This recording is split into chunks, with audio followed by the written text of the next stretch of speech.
Parce que Bienvenue. moi, je voulais faire un rappel. Je voulais faire un rappel. Parce que j'ai dit ici, avant-hier, que Alassane ne sera pas président. Il ne va pas se présenter.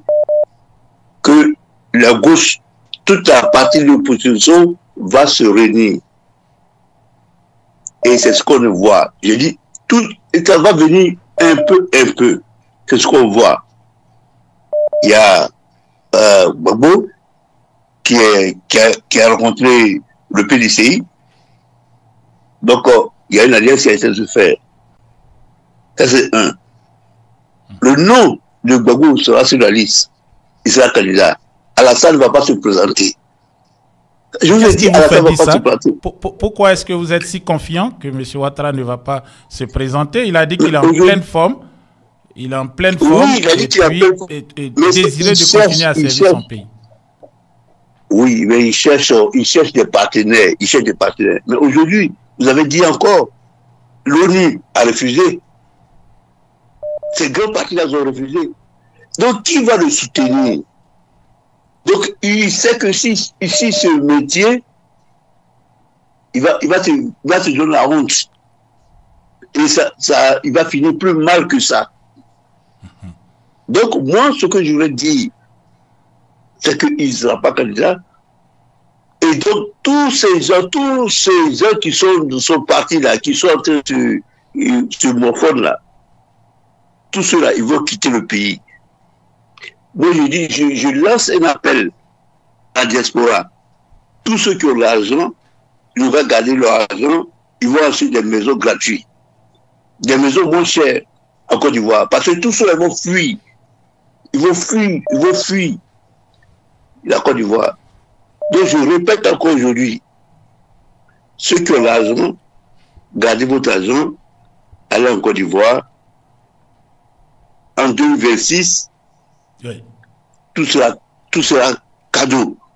Quel est le scénario que vous entrevoyez pour la Côte d'Ivoire dans les mois à venir, jusqu'à octobre 2025? Vous dites, bon, peut-être que c'est la conviction ou peut-être, je dirais, une croyance qui est influencée par la religion, mais on aimerait avoir des éléments.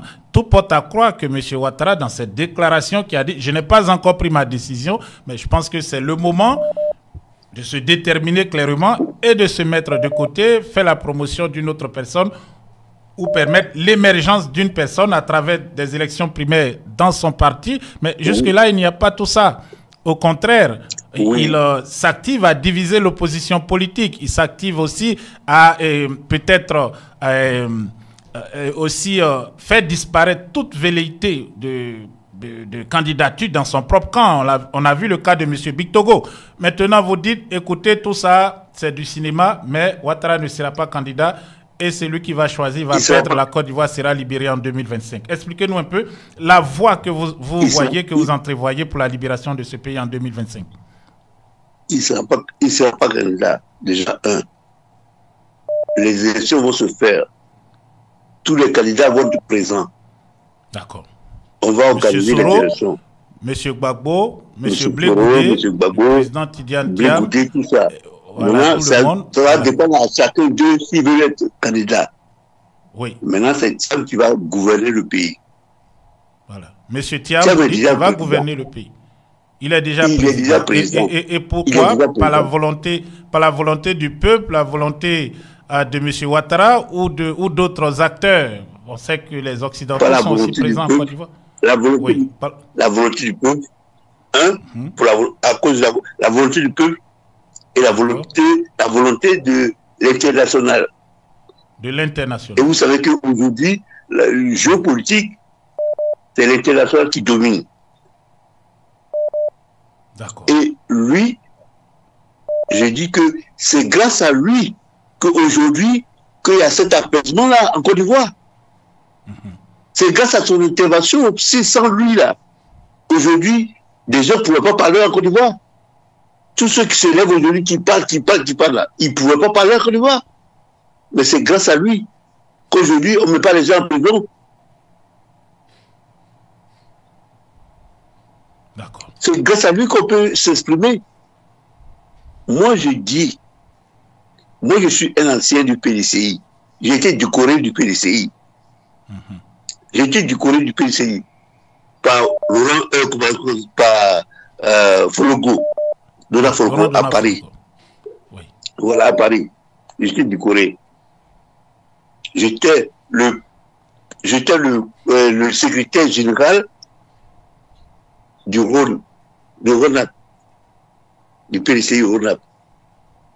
Oui, Rhône, oui, la région donc oui. de Lyon. De Lyon. Et je dis que moi, la politique, là, je vois comment c'est tourné. Quand ça se faisait dans le temps, cette alliance où, comment s'appelle, le BD allait au Golfe, j'ai dit que non, ça c'est une erreur. Parce que ça, on a donné une ouverture à Ouattara de rester au pouvoir pendant 40 ans. Il va vouloir rester 40 ans, c'est parti. Et ça fait que, au niveau du PCI à Lyon, il y a eu une division. Il y a ceux qui n'étaient pas pour et ceux qui étaient pour. Et aujourd'hui, nous qui sommes partis, moi je suis parti du PCI. Après ça, j'ai donné ma démission. Mais quand la situation s'est passée, les gens m'ont appelé, les autres collègues m'ont appelé, ils m'ont dit, ah, tu avais raison. Il dit, mais oui, j'avais raison, mais c'est passé.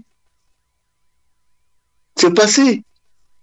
Quand on dit la politique, on fait la politique là, parce qu'Alassane, il dit des choses, parce qu'il veut être au pouvoir, il va dire des choses, Là, il ne peut pas dire qu'il ne veut pas être candidat. S'il dit ça tout de suite, tous ceux qui le suivent là, ils vont le laisser tomber.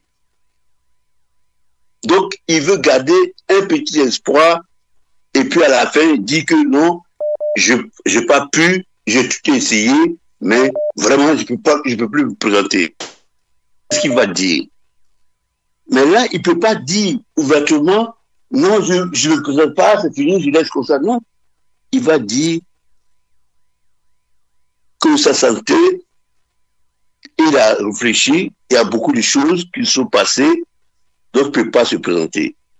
Maintenant, là, ils sont en train de voir si Achille Patrick, bon, voilà, s'il ne veut pas que Achille Patrick prenne sa place.